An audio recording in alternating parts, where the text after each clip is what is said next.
Implementace Evidentistu je vlastně inventura, akorát s tím rozdílem, že ji uděláme za vás. Projdeme všechny produkty, co máte ve skladu, založíme jim produktové karty v Evidentistu a nahrajeme jejich kódy tak, abyste mohli všechny produkty skenovat. Po nahrání je zase vrátíme na svoje místo. A to je celé. Jen pro představu, celý proces trvá 4 až 10 hodin v závislosti na velikosti vaší kliniky. Aby vše proběhlo hladce, potřebujeme od vás 2 věci. Za prvé, přístup do skladu po celý den. Můžete normálně ordinovat, ale materiály, které ten den budete potřebovat, si do ordinací ideálně připravte předem, abyste vůbec nemuseli chodit do skladu a my tam mohli pracovat. Za druhé, potřebujeme jednoho člověka z vašeho týmu.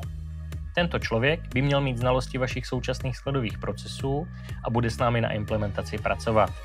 Tím se zároveň naučí Evidentist používat. Zpravidla to bývá hlavní sestra.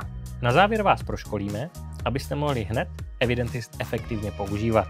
A po implementaci jsme vám kdykoliv k dispozici pro řešení situací, se kterými si nevíte rady.